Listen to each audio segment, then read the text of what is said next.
کیا یہ درست ہے کہ عورتیں مردوں کی نسبت دجال کی زیادہ پیروکار ہوں گی؟ ایسا کیوں؟ جی ہاں، میں یہاں حضور صلی اللہ علیہ وآلہ وسلم کی ایک حدیث کے بارے میں آپ کو بتاؤں گا کہ جو دجال کے پیروکار ہوں گے ان میں زیادہ عورتیں ہوں گی۔ اس کی بہت سی وجوہات ہیں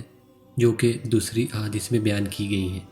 کہ اللہ تعالیٰ نے کچھ فطری کمزوریاں رکھی ہیں عورتوں میں، جو ان کا ایک امتحان ہے اللہ کی طرف سے۔ یہ ایک حقیقت ہے کہ مہینہ کے کچھ ایام وہ نماز ادا نہیں کر سکتی، لیکن صدقہ کے ذریعے وہ اس کو پورا کر سکتی ہیں۔ اب یہ ایک فطری آزمائش ہے جو اللہ نے ان کے لیے بنائی ہے، اس پر کوئی الزام والی بات نہیں ہے، لیکن انہیں چاہیے کہ وہ نمازوں کی کمی کو اور کاموں سے پورا کیا کریں، کیونکہ اس طرح سے رہ جانے والی نمازیں اور ان کا اجر و ثواب دوسرے کئی اور کاموں کے ذریعے پورا کیا جا سکتا ہے۔ صدقہ اس کی ایک بہترین مثال ہے، اور اس طرح چند ایک کمزوریاں جو عورت میں آپ بھی جانتے ہیں، زبان کے لحاظ سے، غیبت اور برائی بیان کرنے کے لحاظ سے، اور اس طرح کی چند ایک چیزیں جو لوگوں کو فتنہ اور مشکلات میں ڈالتی ہیں۔ اس میں عورت پر کوئی تنقید نہیں ہے، ہم یہ نہیں کہہ سکتے کون سی عورت بری ہے یا کون سی عورت کم راز ہے، لیکن سادہ سی بات یہ ہے کہ انہیں اس بارے میں آگاہی ہو، صدقہ کر کے، اور وہ جو کہتی ہیں اس میں احتیاط کر کے بچ سکتی ہیں،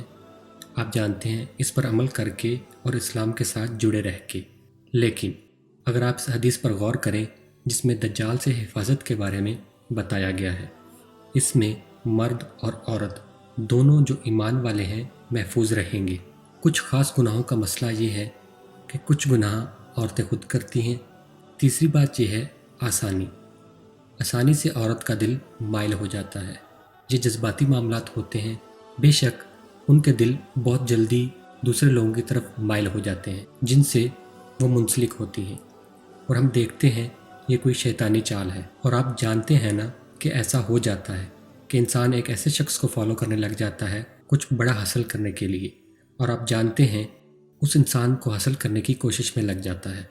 اور انسان اسی کا ہو کے رہ جاتا ہے۔ اور یہ وہ چیز ہے جس سے انسان کو بچنے کی کوششیں کرنی چاہیے، انہیں اپنے دلوں پر قابو رکھنا چاہیے۔ ایسا نہیں ہونا چاہیے کہ آپ کسی بھی لڑکی کی محبت میں گرفتار ہو جاؤ، جو بھی آپ دیکھو، یا کسی بھی قسم کی مشہور شخصیت کی محبت میں گرفتار ہو جاؤ، آپ یا کوئی بھی اور نیا انسان جس کے بارے میں آپ کو پتہ چلے، کیونکہ یہ ایک رجحان ہے جو دجالی نقش قدم ہے۔ یہ پہلے سے بتا دیا گیا ہے دل کے بارے میں کہ یہ بہت نازک ہوتا ہے۔ عورت کا دل آسانی سے چیزوں کے ساتھ جذباتی تعلق جوڑ لیتا ہے، اور جیسا کہ اپنے والدین جو مر چکے ہوں ان کو زندہ دیکھنا اور بھی اس طرح کی چیزیں، اور میں دوبارہ کہوں گا ان کو ڈیل کرنا بہت آسان ہے۔ اسلام آپ کو ملامت نہیں کرتا، یہ کچھ فطری چیزیں ہیں عورتوں میں جو ان کو کچھ گناہوں کے لیے زیادہ کمزور بنا دیتی ہیں، لیکن ان سے بچنے کے لیے کچھ طریقے ہیں۔ اس کے لیے اپنے دل اور زبان کے معاملات میں احتیاط کریں، کسی بھی انسان کے ساتھ بہت زیادہ لگاؤ کے معاملے میں احتیاط کریں، اور مشہور لوگوں یا کسی بھی نئے آدمی کے لیے یا کسی بھی مشہور شخصیت کے لیے جو اخباروں میں آئے یا اسی طرح جو فضول گپ شپ کرنے والے ہیں ان سے احتیاط برتیں۔ باقی ویڈیوز آپ یہاں پر دیکھ سکتے ہیں اور سبسکرائب بھی کر سکتے ہیں۔